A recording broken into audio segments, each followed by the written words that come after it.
If you're not familiar with VeeCon, it is the brainchild of Gary Vaynerchuk. If you have not heard of or are not familiar with Gary V, I don't know what rock you've been living under, but he's awesome. He's amazing. He's got a tremendous amount of content. But on top of that, he's just one of the most inspirational entrepreneurs and someone that I feel is really driving society as far as thought processes and creativity. He's just an incredible human being. And I had a chance to go to his conference in Los Angeles. I was there in and out for a couple of days, and I was really, really blown away. So I'm going to go over some of the things that I learned and some of the things that he's doing that I think will help society move forward. I'm excited to discuss my experience at VeeCon 2024 on today's episode of the Coleman Nation. Let's go.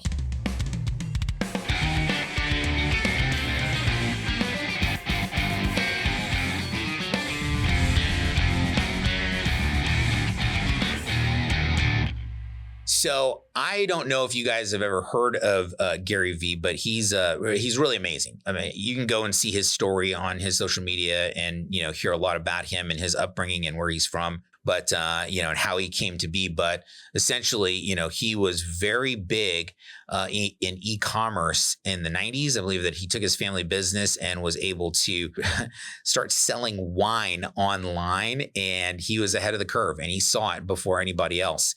If you guys know my story, that was what industry I was in. I was in the tech sector in the 90s. And I remember being a customer of Amazon when Amazon was still in Jeff Bezos's parents' garage.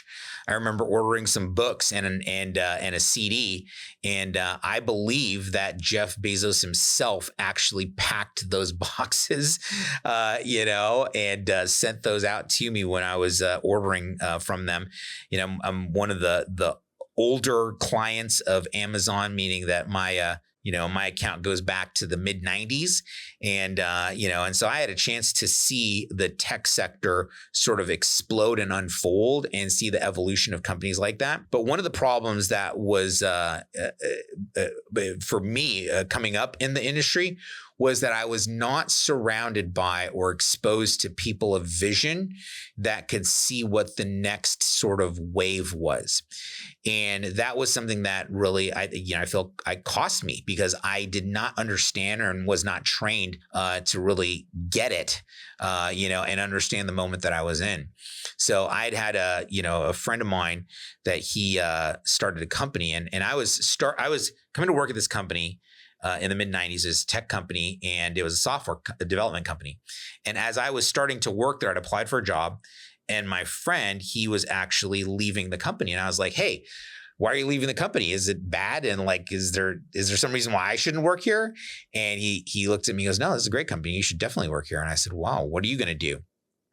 And he said, I'm going to go start my own company. And this was, I would probably say this was in 1994, maybe 93, 94. And it was 93.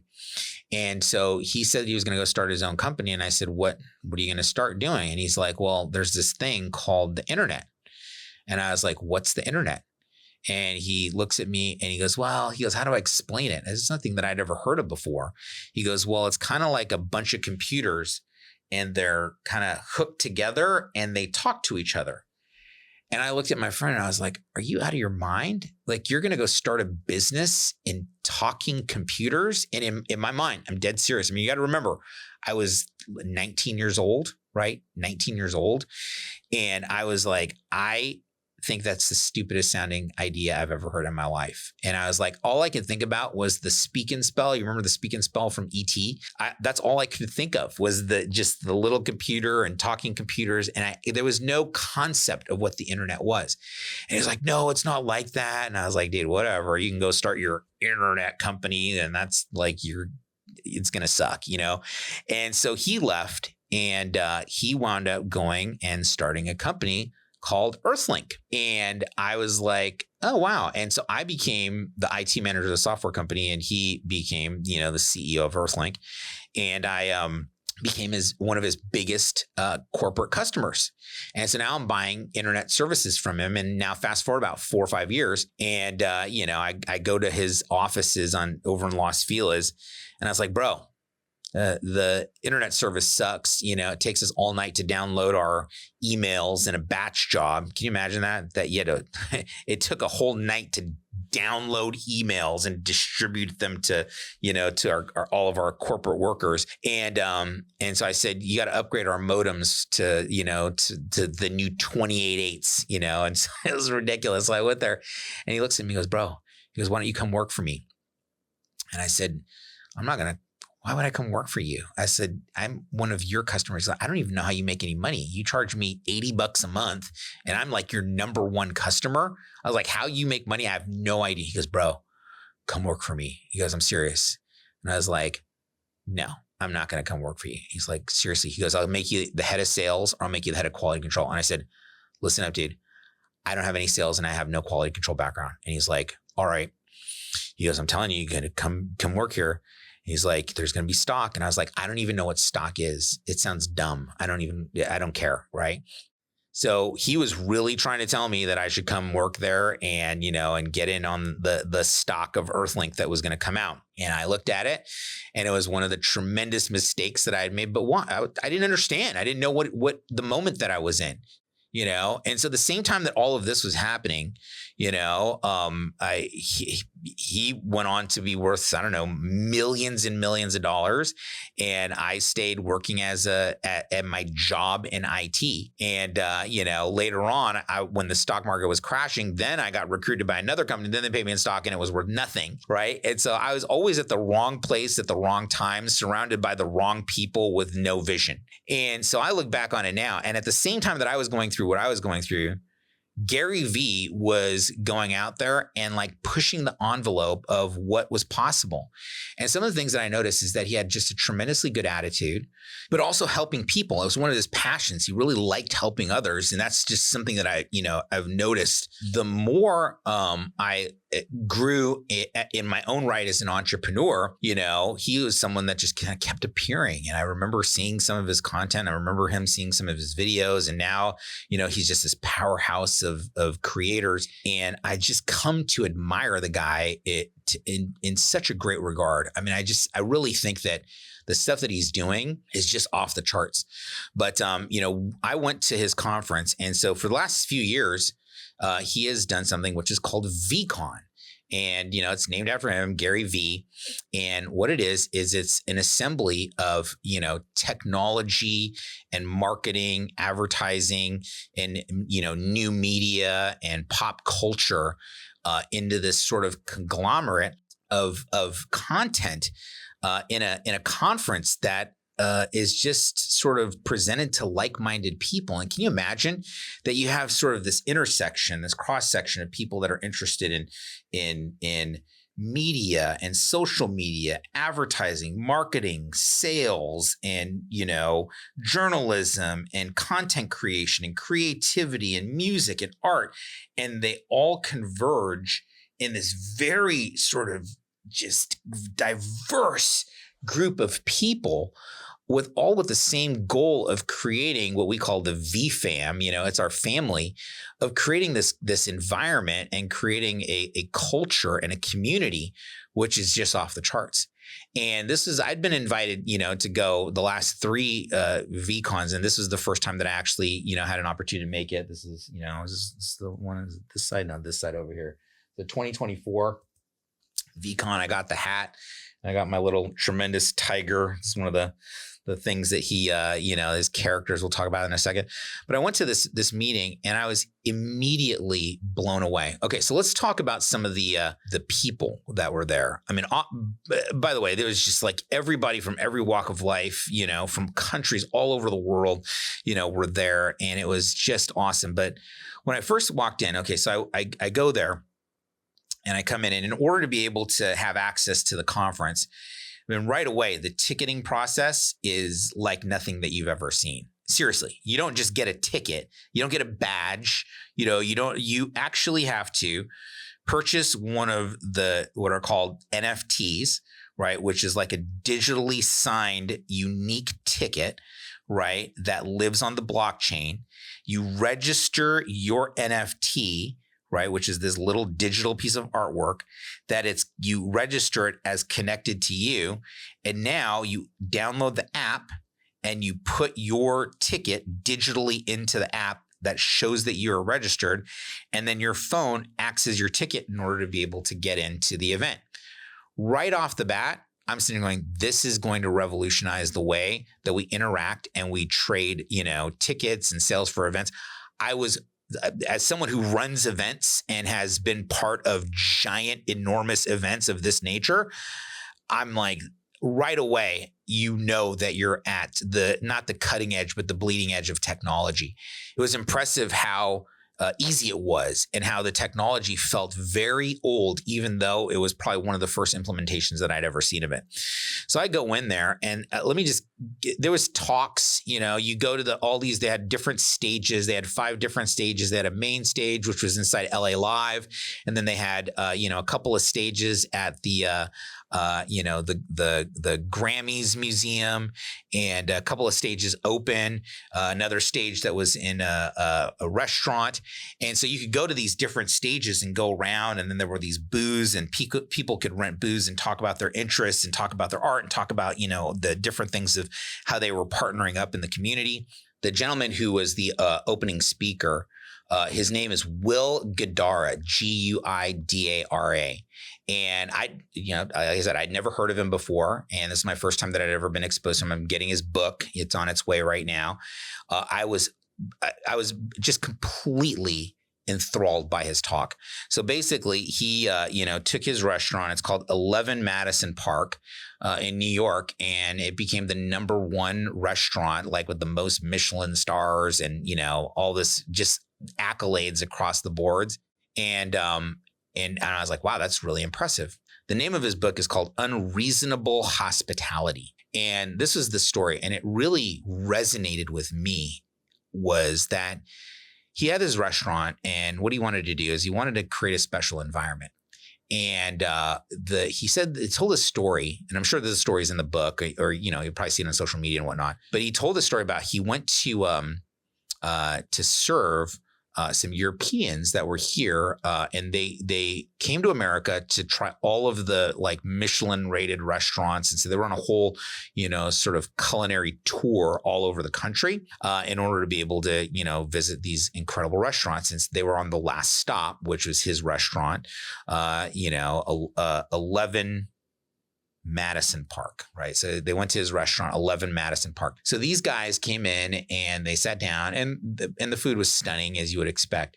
But one of them mentioned that they had a great regret, and that regret was that they didn't get a chance to try, like a Times Square hot dog, right? And so it's like, I kind of wanted to, go around and visit all these places, and I wanted to find, taste a real authentic New York dog, right? So Will heard this and said, I got to create an experience for these guys. And so he ran outside and found a hot dog vendor, grabbed what they call a dirty water dog, and he ran back in and said he got into an argument because he had to now convince his Michelin star chef to plate a dirty water dog from a hot dog vendor, outside the restaurant. And so, as you would expect, he finally talked him into it, and he cut it up into a bunch of little pieces, and then presented it, and then did like a swash of mustard and another swash of ketchup and a dollop of relish, and he came back out and he had overheard these guys and said, I wouldn't want you to leave New York and wouldn't want you to leave America without having had the experience of trying a New York dog. And these guys, they basically burst into tears. They were like, this is the greatest thing that we've ever experienced in our lives. Like that you would listen and react that quickly.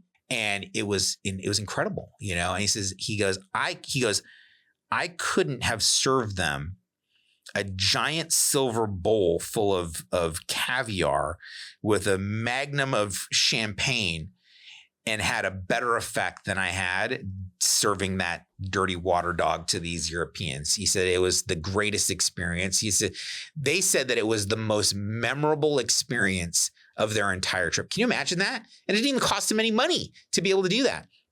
So automatically he told this story and I was completely roped in. And then he just talked about, ways and of implementing these things in order to move your business forward. And he said, as part of this deal, and I got to tell you, this one thing alone was worth the entire trip for me, is that he said that as a result of him doing that, he decided that he wanted all of his staff and all of his servers to be able to create the same effects when they heard, something that was very similar.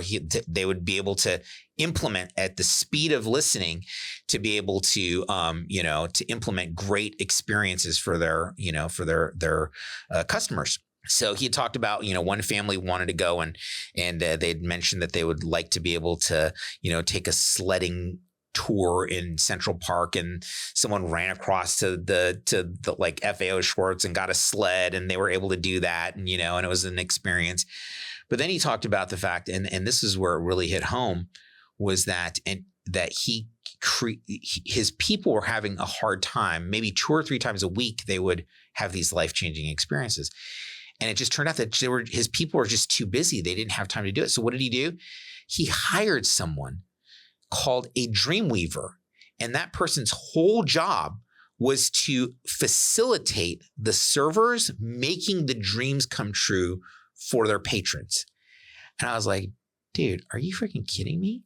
Like, one person, that's their job, is to make the dreams come true of the patrons at the restaurant. And so I was just blown away that there's someone's job called a Dreamweaver that they get to do this. I mean, it sounds like one of the coolest jobs ever, right? But it made me rethink some of the things in my own business. It was like, oh, that sounds like a really cool job. How can we do something in the same regard to make the dreams come true for our people, for our customers, which is really, so that'll come at a different time. We'll talk about some of my ideas on that, but it definitely put me in a position of wanting to be able to deliver more and a better experience to, the customers in my own business. But then one of the things that he talked about is he goes, it doesn't even have to cost you anything. And so one of the things that he mentioned was that he had a lot of people would come in and they would propose at his restaurant. It was a very big experience. And, and he went across the street to Tiffany and basically said to Tiffany, the jewelry store, hey, listen, you guys got to give me a bunch of champagne flutes, right? So that when people propose, we want to present them with this, the Tiffany flutes. And so he talked to the director of marketing or whatever, this lady, and he talked her into giving him 1,000 boxes of Tiffany champagne glasses, right? And so every time someone would propose, their glasses look different than everyone else's glasses in the restaurant. And he would turn around and the staff would wash them, box them, and present it and say, these are the glasses that you'll always have and cherish that commemorates the fact that you proposed in our restaurant. Take these glasses as a gift from us. That didn't cost him anything. He didn't spend a dime on that, right? But what did he do? He got Tiffany to do that. Now, how many times do you think that all of those 1,000 people that received those glasses, and probably many more than that, put Tiffany on their registries? It probably cost them thousands of dollars, but they probably made hundreds of thousands, if not millions, as a result of that goodwill. It was a win-win-win situation. I will tell you this right now. I went from not knowing anything about restaurants or knowing anything about this stuff to really understanding that it's all about creating an experience and raising that level of experience and giving something a little bit more than what people expect above and beyond, and I thought that Will just hats off to him. He did a fantastic job. Where other folks, like there was this one lady and she was like in her mid 70s and she was talking about cryptocurrency. There were these other people that were talking about, the state of NFTs. There was other people talking about, journalism and media. And that one was really funny. But anyways, that I'll tell that story for a different time. The person that they had, moderating that was literally one of the people that should not be moderating anything, as a result of the fact that, this is like, well, how do you manage misinformation? Well, Number one, don't talk to that lady because she doesn't know what she's talking about. But let me just tell you some of the stuff about the culture. The people that I met there were some of the greatest people that you ever met. They were just such wonderful, genuine people. And some of these people, I had interacted with online through social media, through Twitter, through Instagram, through Discord. And I was really blown away, getting to meet some of these folks that I'd never really had a chance to meet. And they're just literally the friendliest people that you ever met in your life, and I walked away from there, really feeling like I was part of a family, and so it was really awesome. And some of the things that I'll tell you, this was something that I thought was great, was that one of the things that Gary has done is that he's created, an entire intellectual property of these characters, and they're called VeeFriends, right? And so you see this hat, this right up here, this guy right there, that's the tremendous tiger, and he's got like over 250 plus, of these great characters that have some sort of like positive message or positive, attribute.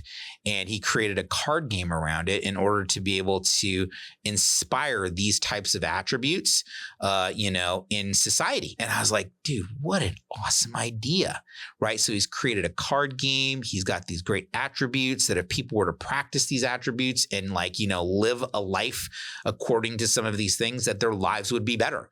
And then he's created a whole cartoon and a whole sort of media, incredible media platform around these incredible characters. And this is only the third year. Like literally 3 years ago, none of this existed. And now he's got trading card games and pins and hats and swag and, all that kind of stuff.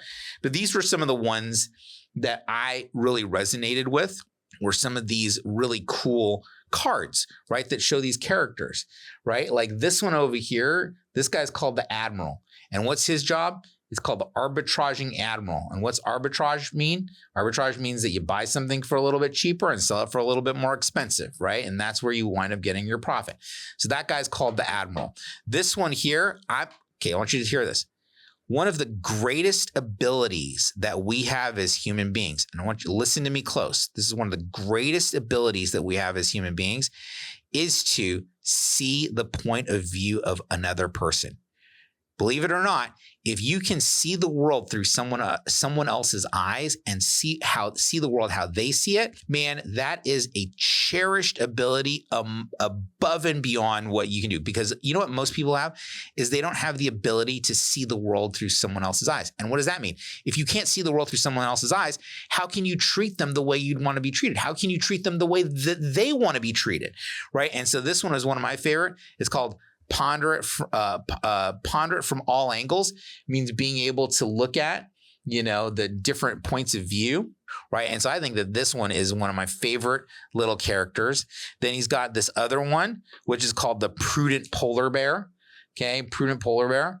And Prudent Polar Bear, what does that mean? It's being prudent. It's saving for the future. I mean, I think that the society, we are an incredibly, spendy. Like we are not good at saving, we're great at spending, but having a character that reminds one to be prudent and to plan for the future, I think that that's awesome. And the last one over here, this is another one of my favorites, the Entrepreneurial Elf. Right? The Entrepreneurial Elf. I think that this one is really great because why?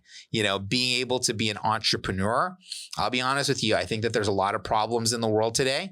And I think that those problems in the world can be solved if we had more entrepreneurs living their dreams, getting out there and getting after it. And so we had this little character that, is one of the ones that you can have. And there's literally 250 plus other characters that he's got, but all of them have a positive message. All of them are in some way, shape or form designed to bring the best out of humanity, and I think that this is one of Gary's great gifts, is not only being able to communicate these messages, and doing it with such sincerity. Man, I didn't get a chance to be able to talk to him, but he spent almost the entire time signing autographs, taking pictures with people, giving them business advice. He literally had the whole app that was just schedules of people from Friday, Saturday, and Sunday for 3 days straight, just being able to sit down with him and scheduling 1 or 2 minutes to be able to have a photo op. And this is the other thing too, that Will Guidara, Gary Vaynerchuk, these guys, and this was the overriding message that I got out of this, because everyone's going to take home a different message, is that you have to be present with the people that you're with, from your family, right, to your coworkers, to your community, to the people that you're talking to, is that the more present that you can be, right, the more they feel heard. It's called granting people importance. And I think that if we can learn to grant more people importance, if we can live by great, example, and like live to be the best attributes that we have as human beings, I think that we can make the world a better place, And so this here, I also got his book. This is Day Trading Attention, right? And so I'm going to tell you that I've already started reading this book, and it is awesome. It's not about day trading, right? So I'm not talking about any investments or anything like that. But what's the fact of the matter is that people, the currency of today's society is attention. And I actually talk about that in the book that I'm writing right now, is a little bit about that concept, is that attention is the commodity, and why are we giving away our commodity for free? It's like we should be monetizing that. But I'm very excited, just even starting this book is, building a brand and, understanding how social media works. I think that it's tremendously valuable in today's day and age. And so with that, what do I, rank VeeCon 2024? I'm going to tell you, it was off the charts at 10. I had such a great time. Interacting and talking to the people that were there, and, meeting new friends and connecting with folks that I'd only met, through social media. And, and that's what was the other great thing, was that it brings these people that are these abstract ideas that are just identities, and it brings them into reality. I think that VeeCon long-term is going to be one of these, great events that people are going to want to go to for self-improvement, for networking, for being able to, sort of sharpen their own axe, raise their own energy, expose themselves to a community that they otherwise wouldn't have had. That's the thing that I think most people want, is just a sense of belonging and being part of the, like I said, the V family, I think is really, really important. So hopefully you'll connect with, with us in some way, shape, or form. But I had a really positive experience. And so for everyone that was there, that made it a special event for me, from all the speakers and to all my friends, Josh, Tom, all of the, the V Cards fam and whatnot. You guys are awesome. Corso, Rips, Gary himself, you guys are amazing. And so I'm excited that I had a chance to be able to shake hands with everyone, and get to know y'all, Chartsy, Blue Collar, all of you guys. You guys are awesome. So anyways, by the way, so whatever you guys need from me, let me know. Is this something that you might be interested in the future? Have you heard of Gary before? What were some of the things that you've taken away from, the books that you've read of his, or interactions that you've had with him? What are some of the things that you find, are positive messages that should be repeated so that society can be better and that we can create a better civilization? Leave those in the comments. Make sure that you, put in there, what your reactions are, and, all that kind of stuff. And if you enjoyed this episode today, make sure that you hit the like button, right? Make sure that you subscribe to the channel, and make sure that you turn on notifications so that the next time we come up with another episode, you're going to be the first to know. So appreciate you guys. Thanks for tuning in on today's episode of The Culmination. See you at the top. Take care.